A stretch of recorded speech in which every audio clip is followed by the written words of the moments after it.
মাশরাফি ভাই আমাদের যদি বলতো ডানে, আমরা ডানে যেতাম, বামে গেলে বামে যেতাম। 2015 থেকে 2019 অব্দি যে টিমটা ছিল, আমার কাছে বেস্ট টিম ছিল।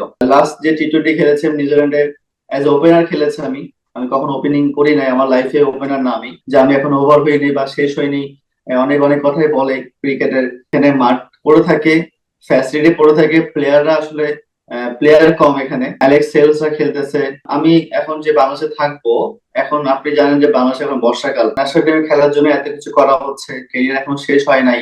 এই লিগটা আপনি খেলতে গেছেন, ওখানে ওয়েদারটা কেমন, কেমন কন্ডিশন, কোন ধরনের প্লেয়াররা খেলছে, আপনি এখান থেকে কি অর্জন করছেন, আপনার পারফরমেন্স কেমন হচ্ছে, এবং এগুলো ভবিষ্যতে কিভাবে দেশের ঘরোয়া ক্রিকেটে এসে কাজে লাগাতে চান, বা ওদের অবকাঠামো সুযোগ সুবিধাগুলো কেমন? না, আসলে এখানকার সুযোগ সুবিধা অনেক ভালো, ফ্যাসিলিটি 100-তে 100। এখানে মাঠ পড়ে থাকে, ফ্যাসিলিটি পড়ে থাকে, প্লেয়াররা আসলে প্লেয়ার কম এখানে। এখানে একটা সেফটি গার্ডের বলে একটা কথা আছে, যে সবসময় প্র্যাকটিস করা যাবে না। বাট আপনি ওয়েদার ভালো থাকলে আপনি যখন তখন প্র্যাকটিস করতে পারবেন, যদি আপনি ক্লাবের মেম্বার হন বা ক্লাবের স্টুডেন্ট হন। 1 নম্বর। 2 নম্বর হচ্ছে, আমি মিডলসেক্স এর আন্ডারে খেলতেছি ক্রিকেট। এখানে ক্রিকেট খেলতেছি কাউন্ট্রি ক্রিকেট লিগ। সেখানে মোস্ট এখন ইংল্যান্ডের ন্যাশনাল টিমে খেলা চলছে নিউজিল্যান্ডের সাথে, ওয়েস্ট ইন্ডিজের সাথে। তো অনেক প্লেয়ারই খেলতেছে না, বাট অ্যালেক্স সেলসরা খেলতেছে। অনেক ওয়েস্ট ইন্ডিজের প্লেয়াররা খেলতেছে এখানে। এখানে কম্পিটিশন অনেক ভালো। এখানে red ball, pink ball, white ball সবই খেলা হচ্ছে। আমি মেনলি এখানে আসার কারণ হচ্ছে এখানে ফ্যাসিলিটি। কারণ কারণ আমি এখন যে বাংলাদেশে থাকবো, এখন আপনি জানেন যে বাংলাদেশে এখন বর্ষাকাল, বৃষ্টি পড়তেছে। টু বি অনেস্ট, মিরপুরে যে প্র্যাকটিস করার মতো একটা ইনডোরে প্র্যাকটিস করা, 30-40 জন প্র্যাকটিস করা ইজ ভেরি টাফ। যে যে দায়িত্ব থাকবে, মেনটেন করা টাফ। আপনি 1 ঘন্টা 2 ঘন্টা বা 50 মিনিট বা 20 মিনিট প্র্যাকটিস করে আপনার কাছে আপনার ওই হ্যাপিটা করতে পারবেন না। এক্সাম্পল, আপনি এখানে এসে ম্যাচ খেলতে পাচ্ছেন, রেড বল খেলতে পাচ্ছেন, হোয়াইট বল খেলতে পাচ্ছেন। এখানে যে বলটাতে খেলা হয়, এখানে ওয়েদার সাথে সুইং হয় অনেক বেশি। আমার মেন পারপাসে ফার্স্ট ক্লাস খেলি কি না খেলি সেটা ইম্পর্টেন্ট না। ইম্পর্টেন্ট হচ্ছে আমি এখানকার সুইংটা কিভাবে মেনটেন করতে পারি কিনা, আমি এদের সাথে এই ওয়েদারের সাথে খাপ খাওয়াতে পারছি কিনা নিজেকে অ্যাজ এ ইন্টারন্যাশনাল প্লেয়ার। এরা এত সুন্দর বল করে, সুইং করে, কিভাবে এরা এত সুইং করে, এরা কি ফ্যাসিলিটি পায়, এদের পেস বলার কিভাবে কাঠামো গড়ে উঠতেছে, এজ এ ব্যাটসম্যান এরা কিভাবে সুইংটাকে কন্ট্রোল করতে পারছে, বা এজ এ স্পিনার কিভাবে বল করতে পারছে। অল ওভার দা রিভিউ আমি যদি বলি, এখানে UK cricket best cricket, test match cricket বলেন, first class. As a first class যে বলে খেলা হয় আমাদের, ডিউক বলে, এখানে ডিউক বলে খেলা হচ্ছে। প্লাস ভালো প্লেয়ারের কম্পিটিশন করতে হচ্ছে। মোস্ট ইম্পর্টেন্ট থিং হচ্ছে আমার কাছে মনে হয় এখানে আমি ম্যাচ খেলতে পাচ্ছি, এনজয় করতে পারছি, ওয়েদার ভালো। এখন সামার সিজন চলছে। সো এই কয়টা জিনিস আমার কাছে খুব ভালো লেগেছে এখানে। তো এগুলা ইউটিলাইজ করছে আর কি। তানভীর ভাই, বিপিএল এ এমন একটা ইনিংস আপনি খেলেছেন যেটি অতি মানবীয় বলা যায়, যে 32 বলে 82 রান, 9টা ছক্কা 1টা চার। এরকম একটা ক্যামিও খেলার পর আসলে আমরা আগে দেখতাম যে এই ধরনের শট গুলো খেলতো আহ, আহ, আন্দ্রে রাসেল, আহ, ক্রিস গেইলরা। আমাদেরও এরকম একজন হ্যান্ডি ব্যাটসম্যান আছে যে স্ট্রোক মেকার, সেই ব্যাটসম্যানটাকে আমরা ন্যাশনাল টিমে পাচ্ছি না, আপনার কথাই বলছি। তো কতটা আক্ষেপ কাজ করে, বা যদি দেখেন আপনি আপনি কিন্তু রেডি আছেন, হ্যাঁ, যে এই গত বিপিএল এরকম একটা ইনিংস খেলেছেন এবং এখন ইউকে তে গিয়ে আপনি খেলছেন। তো জাতীয় দলে আপনার সার্ভিসটা তো সবাই মিস করে, আপনি নিজেকে কতটা মিস করেন ওই জায়গাটায়? না দেখেন, আসলে মিস তো আসলে অবশ্যই করি। কারণ ন্যাশনাল টিমে খেলার জন্য এত কিছু করা হচ্ছে, ক্যারিয়ার এখন শেষ হয় নাই। যেহেতু ওখানে এখন আমার কোনো কমিটমেন্ট নাই, সেই জন্য আমি এখানে এসে খেলতেছি। তার মানে না যে আমি আমার ক্রিকেট লাইফকে আমি শেষ করে ওভার করে এখানে এসে খেলতেছি। বাট আমি, আমার কাছে মনে হচ্ছে যে আমি যেখানে খেলি না কেন আমি এনজয় করি, মজা করি, ফান করি, আমার টাইমটা কাজে লাগাই। এমন না যে এখানে এসে আমি রান করতেছি, এখানে রান করতেছি, বাট লেভেলটা আলাদা। লেভেলটা আলাদা। বাট আমার কাছে মনে হয় যে দেখেন, আমি আমার কাজ হচ্ছে অ্যাপ্লিকেশন করা। আমি যদি একটা জব করি বা একটা যদি কোনো জায়গায় আমি যদি যাই, সেখানে আমার অ্যাপ্লিকেশন করা হচ্ছে আমার দায়িত্ব।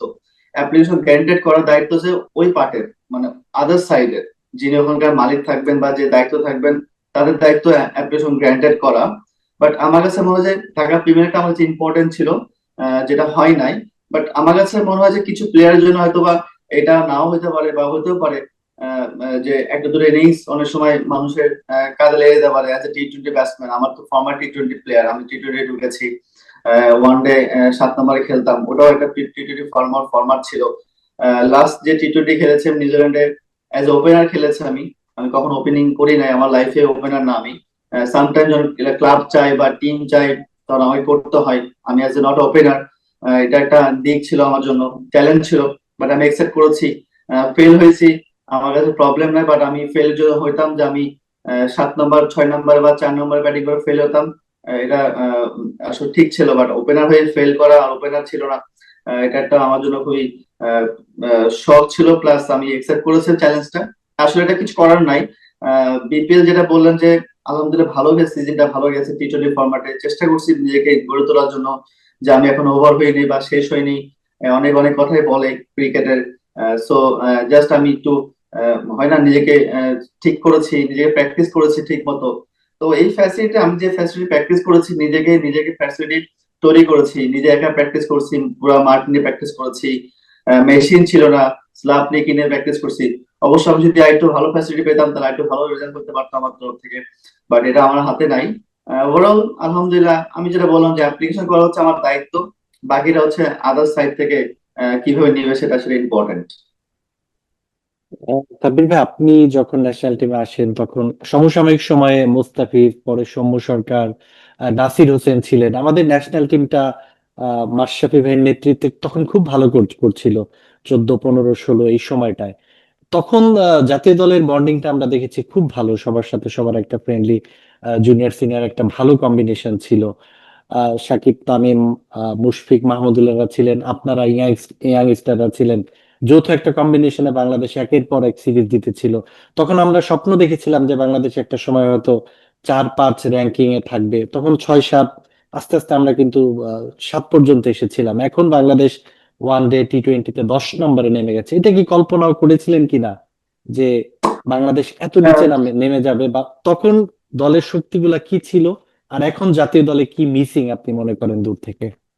না দেখেন, আমি যখন ঢুকেছিলাম আমি মাশরাফি ভাইয়ের আন্ডারে খেলেছি, সাকিব ভাইয়ের আন্ডারে কিছু ম্যাচ খেলেছি। আমি তামিম ভাইয়ের আন্ডারে খেলতে পারি নাই।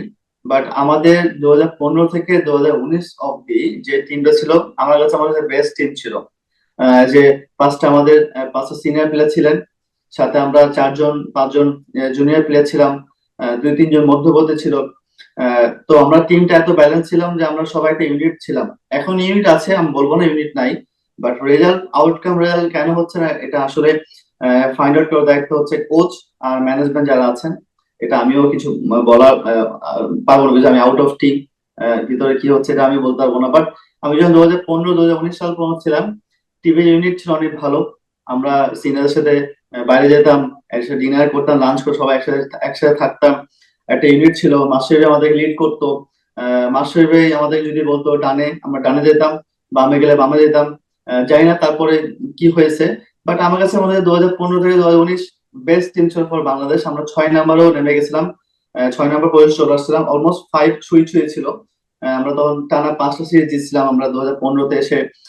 মোস্তাফিজ কামব্যাক তখন ঢুকেছিল, আমাদের বোলিং ইউনিট অনেক ভালো ছিল। স্পিনার সাকিব ভাই ছিল, ব্যাটসম্যান সবাই ছিল আমাদের, যারা সিনিয়র প্লেয়ার ছিলেন। এখন হয়তো টিমটা একটু এলোমেলো হয়ে গেছে, বাট এখনো সময় যায় নাই। তো হোপফুলি ইনশাল্লাহ যারা আছেন দায়িত্বে, যিনি ক্যাপ্টেন থাকবে, হয়তো টিমটাকে এটা ভালো ইউনিটি করে নেবেন। এটাই চাই, কারণ বাংলাদেশ 10 নম্বর নেমে যাওয়া মানে হচ্ছে আমরা জিম্বাবুকে টপ করতে পারছি না, এক্সাম্পল। সো আমাদেরকে আসলে যখন আমরা খেলতাম তখন আমরা সাউথ আফ্রিকা, ইন্ডিয়াকে বিট করেছিলাম, অস্ট্রেলিয়াকে বিট করেছিলাম। এখন আমরা জিম্বাবুয়ের সাথে টাফ হচ্ছে খেলাটা, কোথায় ল্যাকিং হচ্ছে, কোথায় কি হচ্ছে, এটা আমাদেরকে ফাইন্ড আউট করা খুবই খুব ইম্পর্টেন্ট এখন। আবির ভাই, শেষ আলোচনা এই প্রশ্নটা দিয়ে শেষ করব। ক্রিকেট বোর্ডে আবারও নতুন সভাপতি এসেছেন, আমিনুল ইসলাম বুলবুল। তিনি ক্রিকেট প্রশাসক হিসেবে কাজ করেছেন, বিভিন্ন জায়গায় বাংলাদেশের প্রথম টেস্ট সেঞ্চুরিয়ান। তিনি একটা শর্ট টাইম নিয়েছেন, 3, 4 মাস হয়তো থাকবেন। তার কাছে আসলে কি প্রত্যাশা করছেন অ্যাজ এ প্লেয়ার হিসেবে? কোন কোন দিকগুলোতে নজর দিলে, কোন কোন জায়গায় শূন্যতাগুলো পূরণ করলে আপনাদের প্লেয়ারদের জন্য ভালো? আমরা গত 10 বছর আমাদের যে ক্রিকেটের যাত্রা, অগ্রযাত্রা, সেই যাত্রাটা ধরে রাখতে পারিনি, আমরা র্যাঙ্কিং এ পিছিয়ে গেছি। যেটি বললেন যে ফুটবলও উন্নতি করছে, ফ্যান ফলোয়ার্সরা ভাগ হয়ে যাচ্ছে। তো এই যে যে একটা ক্রান্তিকাল একটা সময় ক্রিকেটের, এখান থেকে বুলবুল আমিনুল ইসলাম বুলবুলের হাত ধরে কিভাবে আবার নতুন করে এগিয়ে যেতে পারে সবাইকে নিয়ে ক্রিকেটটা? না দেখেন, বুলবুল ভাই যে আমাদের এক্স প্লেয়ার, যারা ফার্স্ট সেঞ্চুরিয়ান, উনি এজ এ ক্রিকেট প্লেয়ার ছিলেন, এবং উনি আমার কাছে মনে হয় যে উনি যে দায়িত্ব এসেছেন তার থেকে ইম্পর্টেন্ট হচ্ছে উনি ক্রিকেট প্লেয়ার ছিলেন, এবং উনি অস্ট্রেলিয়া অনেক দিন কাজ করেছেন। ওনার অস্ট্রেলিয়ান লেভেলটা ওনার মুখস্থ হয়ে গেছে। তো আশা করছি বুলবুল ভাইকে অভিনন্দন জানাচ্ছি যে উনি এসেছেন আমাদের এখানে, এবং আশা করছি যে ক্রিকেটটাকে আবার কামব্যাক করাবে, ডোমেস্টিককে ঠিক করবে। যেটা যেটা দরকার ন্যাশনাল টিমের জন্য, যা কম্পিটিশন হয় সেগুলো কি নজর দিবেন। এবং আমার মনে হয় যে উনি অলমোস্ট যে যে জন্য বলছে T20 ফরম্যাটে আসছে, আমার মনে হয় উনি খুব দ্রুত কাজ করছে, এবং ওনার মাথায় যে প্ল্যানটা আছে উনি যদি অ্যাপ্লাই করতে পারে ইনশাল্লাহ আমরা সাকসেস হবো ইনশাল্লাহ।